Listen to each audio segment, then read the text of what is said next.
I used to think the hardest part of love was letting someone in. Turns out the real test is what you do when they try to lock the door behind you with your dream still inside. Hi, I'm Elena Foster, and this is a story about betrayal, but not the kind you expect, not loud, messy, or dramatic. No, this betrayal wore pearls. It spoke in polished sentences. It came wrapped in a manila envelope and ended with my own mother asking me to sign away everything I'd built. 3 weeks before my wedding, I opened what should have been a formality and instead found 40 pages of legal language crafted to take my company, my control, and my name off the door, and everyone I loved was in on it. This isn't just about a prenup. This is about the fine print no one warns you about in contracts and families and fairy tales. But I promise you this, by the end of this video, you'll understand not only why I walked away from my wedding, but how I turned that walk into a runway for something much bigger than revenge. Because sometimes when they bury you in paperwork, they forget you're a seed. Let's start from the beginning. It was a Tuesday morning, the kind where everything feels just a little too perfect. Sunlight poured into my kitchen, my to-do list was neatly printed, and my wedding was exactly 23 days away. I had just finalized the floral arrangements and was trying to decide between two shades of off-white for the napkins. That's how close we were. I thought the hard parts were behind us. The compromises, the guest list debates, the blending of two very different families into one shared story. Then came the knock on the door. My mother stood there with a smile that didn't quite reach her eyes, and an envelope thick enough to weigh down the table when she placed it in front of me. Just a formality, she said, tapping it with her perfectly polished nails. I opened it, expecting insurance documents or maybe vendor paperwork. Instead, I found 40 pages of cold, calculated language. A prenuptial agreement, but not just any prenup. It detailed how my boutique, which I had built from a one-bedroom apartment, would be transferred to a family trust. Not split, not protected, transferred. No clause about shared growth or business rights, just clean, irreversible ownership in their name. And somehow everyone had already signed. I remember flipping through the pages with fingers that started to tremble. There was a clause about future earnings, another about intellectual property. They'd even slipped in a paragraph stating that any expansion of the company after marriage would be considered a joint venture, but not with me, with the family trust. My fashion brand, my designs, my story, all about to be erased from the narrative. When I looked up, Bennett, my fiancé, was standing in the kitchen doorway. "It's for protection," he said. "It's just business?" I asked him. Whose protection? He didn't answer. And then came the part that shattered whatever illusion I had left. He said, "Your fashion thing is cute, but this family runs on real legacy. This is just to ensure stability. Real legacy, cute." That moment taught me something I wish I'd learned a decade earlier. The people who most admire your strength will still try to tame it if it threatens their comfort. And sometimes they'll do it with smiles, with paperwork, with justifications so gentle you almost believe them. Almost. I stood up heart pounding and asked the one question that had been echoing in my mind since I read the first clause. "If you believe in me, why are you so eager to control me?" The room fell silent. Bennett looked away. My mother's lips pursed. No one answered because deep down we all already knew. They weren't trying to protect me. They were trying to package me. That's when I realized this wasn't just a business decision, it was a test of identity. And I had a choice: sign the paper and keep the wedding, or keep myself. I gathered the documents, closed the envelope, and looked Bennett in the eye. "Then there's no wedding," I said. I pulled off the engagement ring that had felt too heavy for weeks and dropped it on the table. And in that moment, it felt lighter than air. That was the day I walked out of the home I was supposed to walk into as a bride. But I wasn't walking away from love. I was walking towards something far more valuable. Let me tell you what happened next. I thought walking out on Bennett would be the hard part, but I was wrong. The harder part was what came after, when I realized it wasn't just my fiancé who'd been planning behind my back. It was my family too. The people who were supposed to protect me, guide me, and believe in my dreams had already signed off on erasing them. My mother called later that night, not to ask if I was okay, not to comfort me. She said, "Darling, you're being emotional. This isn't personal. This is how successful families operate." Her voice was calm, practiced, like this was just another wedding vendor issue, not the dismantling of her daughter's autonomy. And then Jasmine, my older sister, the golden child, chimed in with a text that read, "Don't throw away everything over a business that isn't even real yet." It wasn't even real yet. I built that boutique from a folding table and 2 credit cards. I'd worked double shifts, skipped vacations, and taught myself digital marketing with YouTube tutorials at 2 a.m. But to them, it was still just my little hobby. That's when I learned a hard truth. The people closest to you won't always see your worth until someone else proves it. Growing up, Jasmine was always the center of gravity, the first to get praise, the first to get chances. I never resented her for it, at least, not until I saw her smiling in the corner as I was being told to sign my name away. She didn't flinch, didn't speak up, just sipped her wine and watched. I used to think she was just indifferent. Now I knew better. She was complicit. But here's the thing about family: we confuse proximity for loyalty. We think because someone shares our last name, they share our values. But blood doesn't make someone safe. It doesn't make them supportive. It doesn't even make them right. My family saw Bennett as the prize. Marrying into his legacy, his money, his connections, that was their idea of success. My boutique, my independence. That was a threat to the narrative. When I walked away, I didn't just lose a fiancé. I lost a version of my family I thought was real. And maybe that's why it hurt so much. Because betrayal from strangers stings. But betrayal from people who raised you, that leaves bruises on your sense of self. Still, I wasn't going to let their silence define me.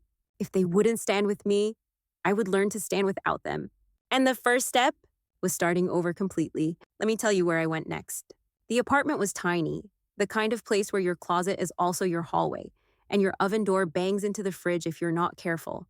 It sat above a 24-hour laundromat that hummed through the night and smelled faintly of detergent and warm air, but it was mine. I moved in with 2 suitcases, a foldable desk, and a stubborn sense of pride that refused to deflate even after the week I just had. The first night I sat on the floor with a slice of cold pizza and stared at the blank wall, trying to convince myself I hadn't made a mistake. And then I got a text from Nora. Still think we could build it. She meant the brand, the dream, the thing I'd nearly signed away for good lighting, and a legacy that wasn't mine. I stared at her message for a long time before typing back, "Only if you're all in." The next day, we turned my apartment into a headquarters. I gave her a key, cleared a corner for her laptop, and we started again. No budget, no backup, just belief. Sometimes the best ideas are born from the most unlikely places. And sometimes you don't need a boardroom. You just need a best friend, a plan, and a space where no one's watching you fail. We called it Mira, short for miracle in Spanish, and also a nod to mirror, because we wanted every woman to see herself in what we were building. It wasn't just about clothes anymore. It was about clarity, about control, about creating a company that didn't ask women to shrink themselves to fit someone else's definition of success. That first week, we sketched out designs on printer paper and strung fairy lights across the ceiling to feel less like we were drowning. I sold the engagement ring and used the money to buy our domain name, hire a freelance developer, and pay the deposit on a co-working space for future meetings we hadn't even booked yet. We had no funding, no audience, and no credibility, just a story we hadn't told yet. But stories I was learning are currency. And ours. Ours was just getting started. Because when you lose everything, what you gain if you're lucky is a kind of freedom no one can buy. And sometimes freedom sounds like a knock at your door, with opportunity on the other side. Let me tell you what that knock sounded like. I used to think a business pitch was about the idea. Turns out it's about belief and how convincingly you can pretend not to be terrified. Nora and I spent our first month building what we called the Deck of Dreams, a 20-slide presentation filled with market trends, projections, a product roadmap, and a vision bold enough to make us laugh at how ambitious we were. We practiced in front of mirrors, in front of each other, even in front of the laundromat attendant downstairs. Anyone who wouldn't interrupt. Then we started sending it out. 50 emails a day to angel investors, venture capital firms, startup incubators. Most didn't reply. Some bounced back. One investor responded, "Looks cute, not scalable." Another asked if my fashion ambitions had been fueled by post-breakup spite. I wanted to scream. But instead, I kept tweaking the deck, replacing numbers with stronger numbers stories with stronger stories. I stayed up until 3 a.m., reading Medium articles titled things like "How to Convince People You're Not Drowning." That's when it started: the shakes in my hands, the dizziness, the moment where the screen would blur, and I'd forget what slide I was on. Everyone talks about startup hustle. No one talks about the anxiety that comes with building something while trying to prove you're not a joke. One afternoon, I collapsed at my desk. Not dramatically, just a slow tilt forward until my head rested on the keyboard and I couldn't move. Nora rushed over, pulled the laptop away, and placed her hands on my shoulders. "When's the last time you slept?" she asked. I didn't know. "When's the last time you ate something that didn't come in a wrap or silence?" She didn't yell, she didn't scold, she just grabbed her car keys and said, "Get up. We're going to urgent care." At the clinic, the doctor said I was severely dehydrated, sleep deprived, and experiencing what he called acute entrepreneurial burnout. It sounded absurd, almost funny, but it wasn't. That day taught me something I now tell every woman I mentor. Your body doesn't care how big your dreams are if you neglect it. It will shut down. We forget that success doesn't have to look like exhaustion. You can build empires with joy, not just caffeine and willpower. So I took 3 days off, 3 days without email slides or pitch rehearsals, and when I came back, there was an email waiting. Subject line, Let's Talk Jamal Taylor VT Capital. He was one of the top early stage investors in fashion tech, and he wanted to meet. What happened in that meeting changed everything. Let me take you there. The email from Jamal changed the tempo of everything. We met at a small cafe in downtown Austin. He wore jeans and a navy blazer, casual but sharp, the kind of man who noticed both typos and missed potential. I walked in with my laptop and shaky confidence fresh off 3 days of sleep and silence. Nora came too, notebook in hand, pretending not to be nervous.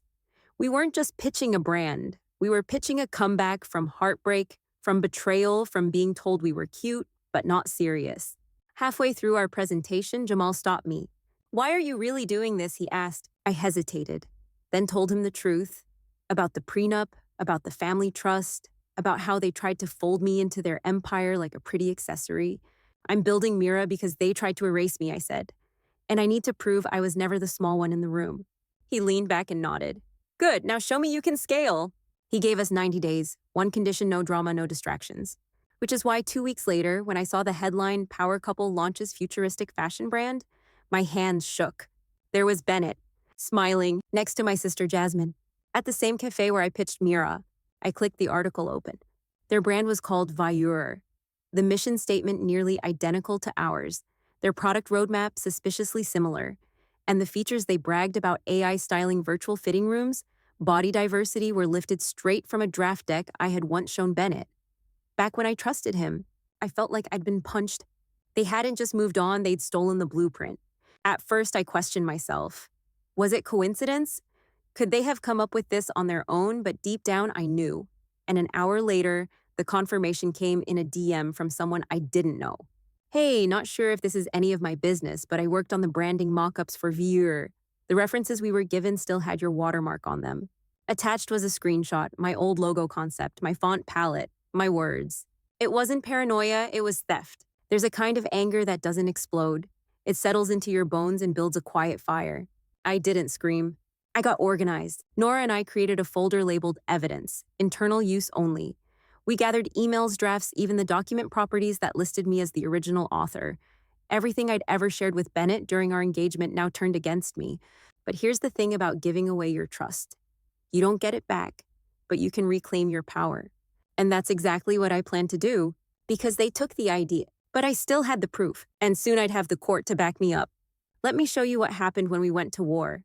There's something surreal about suing someone you once thought you'd marry. Even strangers sitting across from your own sister in a courtroom, both of you dressed in your version of power, hers in couture, mine in a black blazer I'd borrowed from Nora. The room was quiet except for the sound of paper shuffling and the occasional tapping of a keyboard. But beneath that silence was a storm years of trust eroded. Families don't usually end up in court, but families also don't usually steal your business plan and repackage it as a family legacy. We had the documents, timestamped files, email threads, metadata showing I'd created the original product proposal nearly 5 months before Voyeur was even registered. Even screenshots of a conversation where Bennett told me this AI fitting thing could change the game. And now there they were claiming it was their invention. The hardest part wasn't presenting evidence. It was looking at Jasmine and seeing no flicker of apology, just poise, as if we were walking a red carpet instead of standing before a judge. That's when I understood something deep and unshakable. Some people will burn every bridge as long as they're standing on the other side. So I let them. I didn't need the bridge anymore. I was building something stronger, and I wasn't doing it alone. After the hearing, Jamal took us out for lunch. You stayed composed, he said. That's rare. I smiled, exhausted. I stayed strategic. He looked at me carefully. And you're sure you're ready for what comes next? Win or lose, this will be public. I know, I said, but I'm not here to save face. I'm here to save my future. Because in fashion, they say the runway is where you show the world who you are. But I learned something else. Sometimes it's the courtroom where you reclaim who they tried to take away. And while Bennett and Jasmine were posing for magazine interviews, I was preparing something more powerful than a headline. We launched the beta version of our AI fitting app 2 weeks later. And within 48 hours, something happened that even I didn't expect. Let me show you how Mira went from backup plan to center stage. The day we launched the beta for Mira's virtual fitting tool, I was too nervous to eat.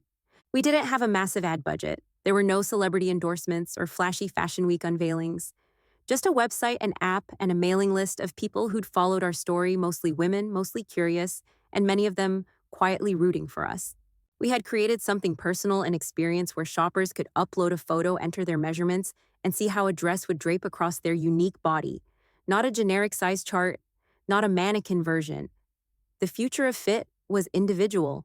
I watched from behind Nora's laptop as the first few users trickled in. Then came the messages. I've never seen myself look good in anything until now. This made me cry. I thought I was the problem. I just wasn't wearing the right shape. It hit me this wasn't just about tech or style. It was about visibility, the kind so many women never get even in front of a mirror.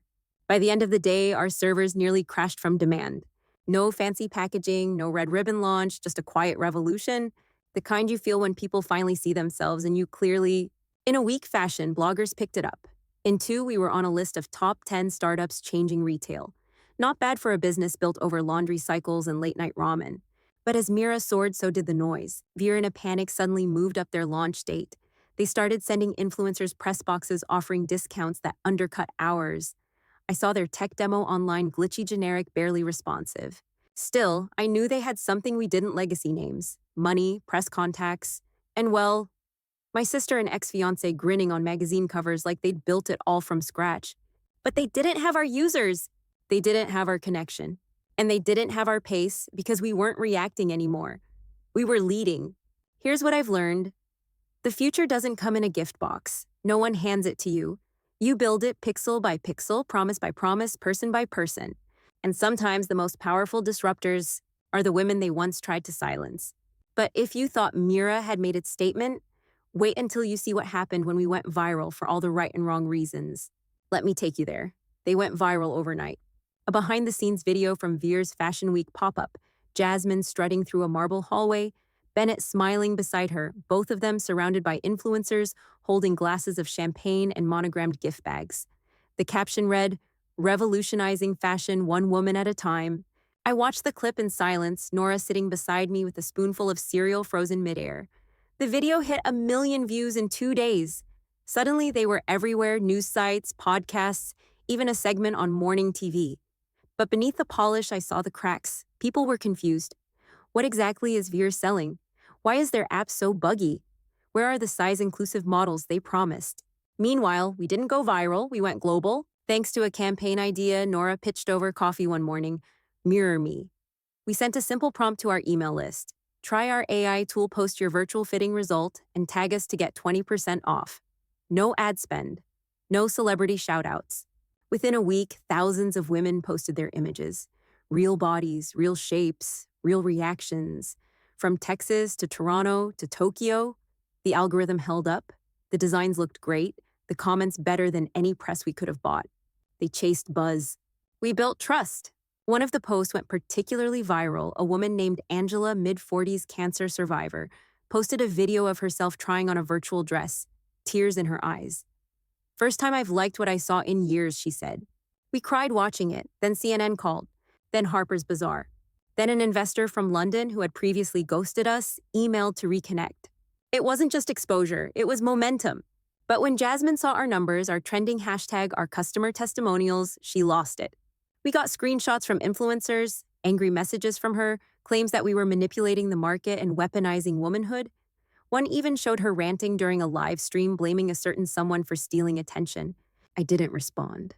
I didn't need to. Because here's the thing, you can chase clout or you can cultivate community. One is loud, the other lasts. And while viewers scrambled to imitate features we'd already perfected, we were preparing something bigger. We were about to open Mira's first flagship store right next door to their pop-up. And we weren't done. Not after what we found in the final round of leaked documents. Let me tell you about the moment we stopped competing and started taking everything back. The email came with no subject line, just one sentence inside. "Let's meet, privately. Family matters should be settled face-to-face." It was signed simply Mother. I stared at it for a long time, then forwarded it to Jamal and Nora without a word. We had just secured a press piece, with Vogue finalized the flagship store's lease, and were 3 weeks from launching Mira's full AI integration. The last thing I needed was a meeting with people who had already proven they'd sell me out for a headline. But I agreed. Not because I wanted closure, I had made peace with silence. I agreed because of the files we had just received. A former intern at Vire whistleblower style had sent us emails between Bennett Jasmine and my mother. They predated the prenup. They outlined strategy sessions, how to position Vire as a more serious venture by separating me from my business and rebranding the story. In short, they hadn't just betrayed me, they'd planned it.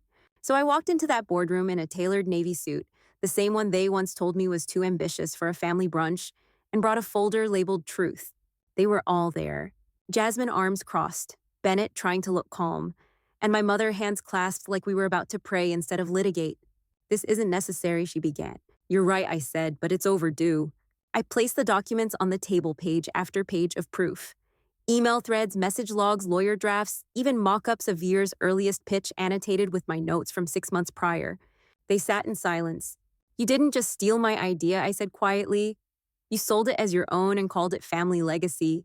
Jasmine finally spoke. "You always wanted to be the star." "No," I replied. "I just wanted to be seen." There was no apology, only tension. And when I slid the NDA and separation agreements across the table, clear terms, no further lawsuits, no claims to Mira, no contact, I could see the fight leaving them. They signed, not out of guilt, but out of necessity. Because Vire was crumbling, their launch had failed, their product was glitchy, their team disbanding, I stood to leave. "You're destroying this family," my mother said. "No," I said softly. "You did that when you chose ambition over honesty." And as I walked out of the room, I felt it not victory exactly, but clarity. Because here's the truth. Some battles aren't about winning. They're about ending what should have never started. And now that it was over, it was time to build something that would last. Let me show you how we closed the final chapter and opened a new one. The morning of the launch felt like the eye of a storm calm focused electric. Mira's flagship store stood on Fifth Avenue sunlight, catching the chrome lettering above our glass doors. Inside, the air hummed with quiet confidence. AI fitting pods gleamed along one wall. Touchscreen kiosks glowed with soft light, and racks of carefully designed pieces, each tailored to real bodies. Not fantasy ones, lined the showroom like a promise kept. I stood near the front window as the first guests arrived. Customers, investors, influencers, even a few reporters I used to dream of meeting. They didn't ask about the scandal. They asked about the tech, about the vision, about how we made a brand that felt like something more than fashion, something personal. And that was the difference. Veer had buzz, Mira had belonging. As I walked someone through the virtual try-on process, Nora leaned in and whispered, "Your mother's here?" I turned, and there she was standing at the edge of the crowd. Not dressed for war this time, just a beige coat, a soft scarf, and eyes that looked smaller than I remembered. She didn't speak, just handed me an envelope. "From your father," she said. "I should have given it to you a long time ago." Then she left. I held the letter in my office for hours before opening it. His handwriting was still familiar, still neat. My name written at the top like a memory from childhood. "My dearest Elena, if you're reading this, it means your mother finally let go of something. Or maybe you asked. Either way, I want you to know I always saw you. Your stubborn spark, your endless notebooks, the way you refused to shrink even when it made others uncomfortable. That fire scared some of us, but not me. I knew you'd do something no one else could. Build your dream. Just remember, success without peace is just another kind of prison. Choose freedom even if it costs you comfort. Love, Dad." I didn't cry. I just smiled. Because somehow, even after all this time, he still knew exactly what I needed to hear. The legacy I was chasing had never been theirs to give. It had been mine all along. That night, Jamal took my hand as we stepped onto the rooftop of our launch party. The city glowed below, full of people, noise, life. "You did it," he said. "No," I replied, "we did." Mira wasn't just a brand anymore, it was a movement. A reminder to every woman who's ever been asked to sign herself away. You can choose differently. You can build. Begin again.